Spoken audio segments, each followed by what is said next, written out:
Thank you very much, Mr. Chair. As I was saying, I'm the Vice Chair of the Public Safety National Security Committee, and it's a real pleasure to be with industry today, and I appreciate and applaud my colleagues for bringing forward this very comprehensive motion to investigate a very critical issue that I think many Canadians are paying attention to. The Prime Minister, of course, has weighed in on this, as has the Minister of Public Safety.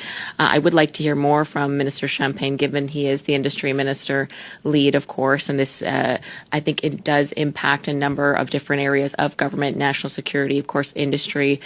We also can look at the impact it has on setting a precedent should we allow these types of contracts to continue. Now, the government has said that it is pausing this contract, but I do have concern that given the company that received the contract that is ultimately owned in part by a company, Hytera, as mentioned by my colleague, which is based in the People's Republic of China. We know that some of that technology in this contract is already being implemented in Ontario and Saskatchewan. And I have not heard from Minister Champagne or the Prime Minister or the Minister of Public Safety whether this pause of the contract will mean that that technology that's already in place, again, for surveillance purposes for RCMP, quite shocking when you consider that the parent companies are in part are owned by the People's Republic of China, is now sort of responsible now for the surveillance technology of RCMP. I have not heard from this government of whether they will be insisting the removal of that technology. You would have thought that, or I would have thought that that would have been one of the first things they would have committed to, that if there is any threat to our national security and setting a precedent in this surveillance industry that we have in Canada, whether it's for national security or within our telecoms utilized by, for example, the Department of National Defense, you would think that they would set a clear standard that this is unacceptable and it will be removed immediately. But we did see with the Liberal government, they took about 5 years to commit to removing the Huawei technology. And because it took so long, it'll cost hundreds of millions of additional dollars that will be passed down to the consumer. Huawei and the 5G technology we saw has so infiltrated our telecommunications systems that it will be very hard work to remove that. So I have those same concerns with what's happening here. And we know, and was mentioned by my colleague, that there, from the U.S. Department of Justice earlier this year, I believe in February 2022, there was a federal indictment unsealed that showed that there were 21 counts of 21 counts of charges of conspiracy to commit theft of trade secrets of Hytera. So we see that in the United States, they're being very aggressive and transparent with the threat that Hytera, which again is sort of the parent of the parent company that owns Sinclair. So we see the Americans taking very strong action on this, and yet we have not seen the Prime Minister or the Minister of Industry or the Minister of Public Safety make a very clear statement that this surveillance technology that is being provided by this ultimately Chinese-owned company, so to speak, will be removed in Ontario and Saskatchewan. So I'd like to hear that, and I'd like the Minister of Public Safety and the Minister of Industry to come to this committee and make that commitment. Further to that, Mr. Chair, I am concerned that there may be other contracts like this, and that has not been made clear. This was found because of very solid journalism in this country. That's great, but are there more? You would think if there's one, there's likely others. And we know recently the Minister of Foreign Affairs brought forward her Indo-Pacific strategy, and that falls under the Canada-China Committee that I also sit on. And there was certainly appreciation for the tougher stance that was communicated in that Indo-Pacific strategy, Mr. Chair.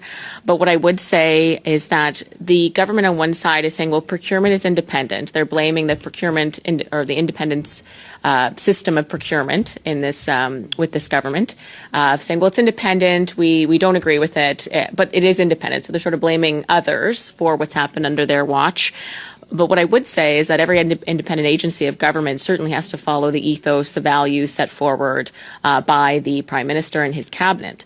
So I would argue that perhaps if the Indo-Pacific strategy that Conservatives have been calling on for quite some time was brought forward sooner, perhaps the procurement agency would have had a better idea of the threat analysis of China and companies that are partly Chinese-owned that provide for surveillance, technology and other technologies. Perhaps they would have had that lens to apply to this contract. So I don't believe that it is an appropriate assessment of the Prime Minister to sort of kick this over to the independent procurement agency and say it's all on them. But I would have said if they would have brought forward the Indo-Pacific strategy that makes it quite a bit more clear the threat analysis of China, perhaps the independent procurement agency would have had a more clear picture to really enter any kind of contracts with companies like this with eyes wide open. So I know that there is some discussion of, does this fall under public safety? Does this fall under foreign affairs? Does this fall under China committee? Does it fall under industry? Certainly, given the Minister Champagne is bringing forward bills like Bill C-27, which is in part related to Minister of Public Safety's Bill C-26, that ultimately is a bill, Bill C-26, to deal with the telecommunications in this country and other companies that are providing national security, critical infrastructure type of services. So I would say that while both committees and both ministers play a role, given Bill C-26 and Bill C-27, which is the industry committee, are closely related in some ways, I think it would make sense, given what I know about industry committee, and not out of scope, to have the ministers come forward to this committee. And I hope that members consider that, given that this may be an industry-wide problem, even just beyond the telecommunications and surveillance.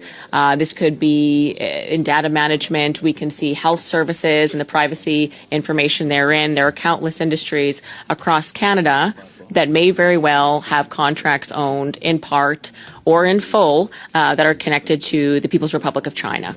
And so this is a national security concern, and my point being is that it also impacts a number of industries, and that's why we're seeing similar bills under Minister Mendicino and Minister Champagne. And so I do feel that it would seem it is appropriate to set the standard for industry at the industry committee, that these types of contracts will not be tolerated any longer, and certainly bringing attention to the Minister of Procurement and other ministers impacted by this, that given the very clear message, or I would say clearer perhaps message set forth in the Pacific strategy, that there needs to be a whole of government approach to reviewing all contracts provided. But again, the last thing I'll mention is that it is not just government contracts that are of concern. There are other private contracts that are of concern in multiple different industries, or there may be. But it's likely if there's one that got through the procurement vetting process with the Government of Canada, it is very likely there are a number of private entities that have contracts that would impact our national security and that really go across a number of industries. So I appreciate the very comprehensive 1064 motion put forward. I think it certainly is exhaustive, and I think that that's important because we want to make sure we don't have any cracks in this. It is very critical that we ensure that the veil is lifted on this, so to speak, and that the industry committee make a very clear message by passing this 1064 to all industries who may have contracts with the People's Republic of China that may impact data security, surveillance, and the like, to take note. And so the industry committee taking a leadership role in that, I think, sends a very, very strong message across industries that are critical to our national security. So I hope that the committee consider that. I hope they consider taking that leadership position, Mr. Chair, and certainly lead by example at this committee and set a very clear tone that any industry impacted by national security concerns be made aware. So those would be my remarks. Thank you, Mr. Chair.